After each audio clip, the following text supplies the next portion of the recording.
All right, so this week for our week 6 of remote learning, we're going to quickly review box and whisker plots, but we also are going to work on our last set of data interpretation, which is histograms. So with box and whisker plots, remember that these are created with the minimum. Remember this right here is quartile 1. This is the median. This is quartile 3. So remember the median, that's the middle of the data. And then this is our maximum, okay? And then the same 5 pieces of information make up the second one. So if I were to look at this one, which yoga class has a minimum attendance of 10 people? Well, if I go to 10, well, class B, that is the minimum. That's the smallest amount they'll have. Whereas class A, 2 people can be the minimum. So we would say class B for this one. They have a minimum of 10 people. Then, which yoga class has a higher attendance on average? Why would we say that? Well, if I look at class A, its median is 6. And if I look at class B, its median is 14.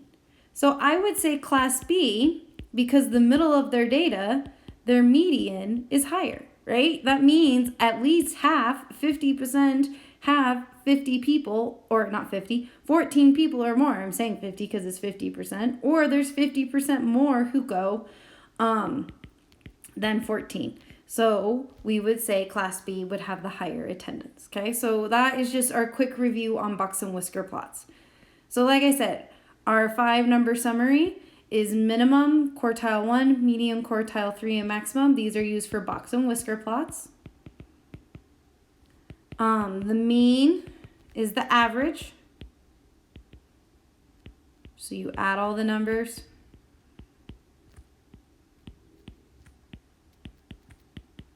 And then you divide by total number. And then the mode is the one that occurs the most often. And then the new thing is the range, where you take your maximum, you minus your minimum. And this tells us the range, the spread of the data, how far apart information is. So for instance, if I go back to this example from the box and whisker plots, the range for here would be 22 minus 10. So its range is 12, meaning it has 12 different numbers that can be between these two. Or if I look here, it's 2 and 22. So 22 minus 2 is 20. So this one has a bigger range. Its data is more spread out. And if you look, this box is a lot bigger than this bottom box. So it shows that the range is, the numbers are farther apart from each other. Okay? All right, so these are examples of what histogram graphs look like. So they're like bar graphs. They tell us when it says frequency, how often it happens. So this is probably like a basketball player team. And it would tell me, so it's basketball players, that there are 6 basketball players that are between 82 and 84 inches. Or there's only 1 basketball player that is 85 or 87 inches. 85 to 87 inches tall. Okay, so that's what that means. So when we create a histogram, you organize the data by counting how many numbers are in each interval, and then you record these in a table.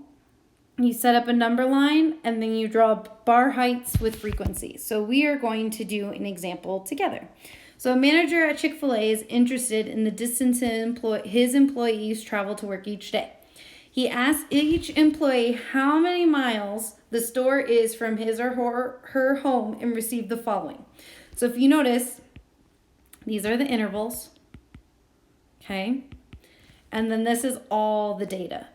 So if I'm looking between the interval of 1 to 3, so that could be numbers 1, 2, or 3, I'm going to count how many that occurs. So we have 1, 2, 4, 5, 6, 7, 8, 9, 10. So the frequency is 10.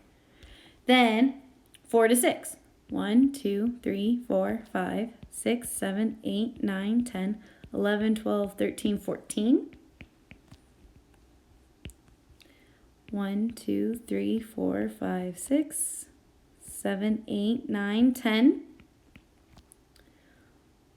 And then we did through 9, 10 through 12. 1, 2, 3, 4, 5, 6.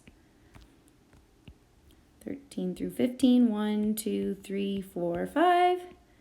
And then 1, 2, 3, 4, 5 for the last one.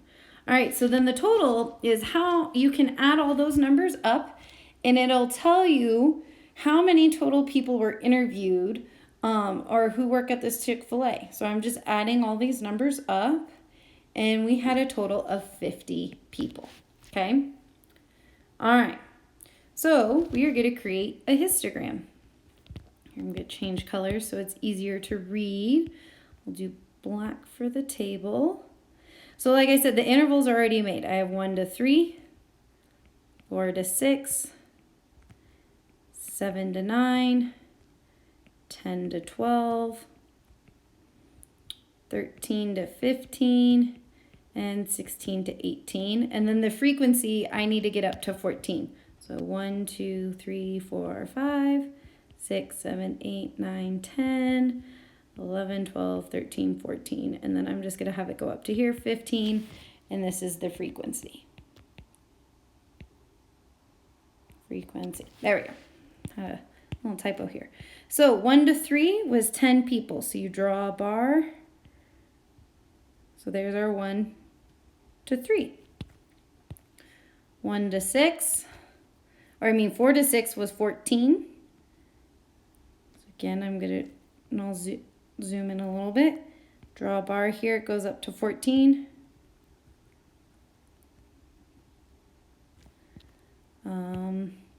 7 to 9 was 10.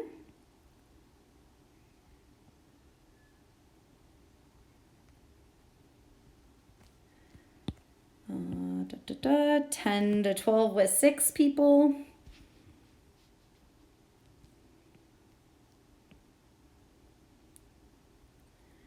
And then 13 to 15 was 5.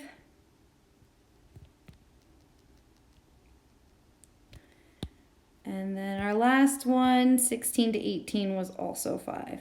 So I could say, where does the maximum amount of people, how far away do they live from the Chick-fil-A, right? 4 to 6 miles was the one that occurred most often.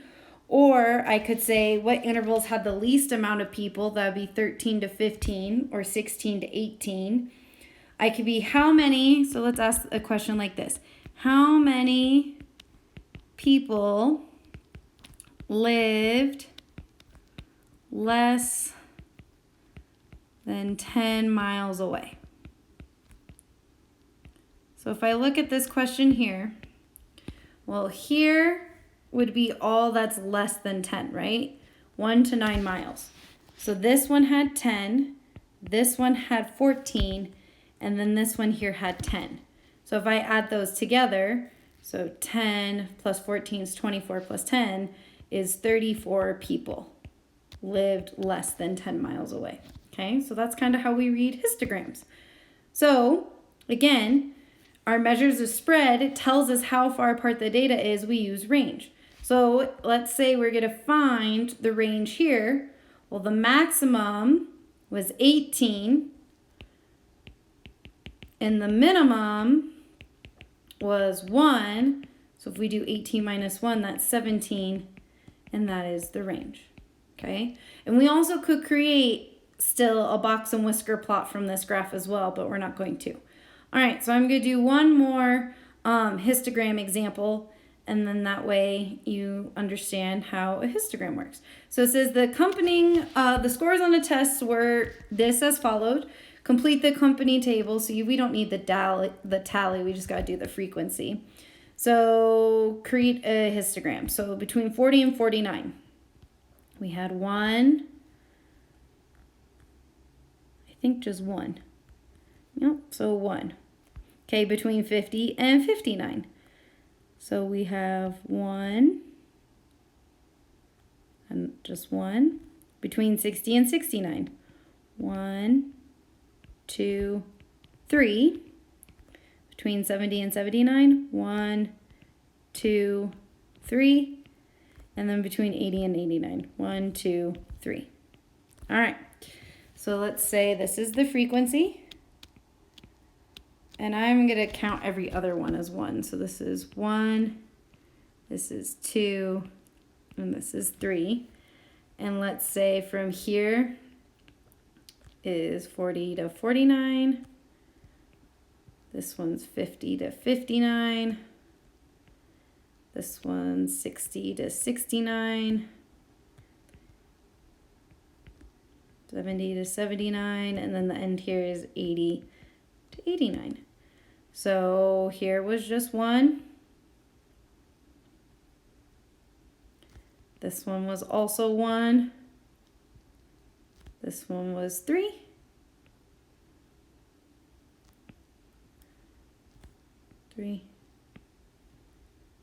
And 3. There we go. All right, so that is how we create histograms.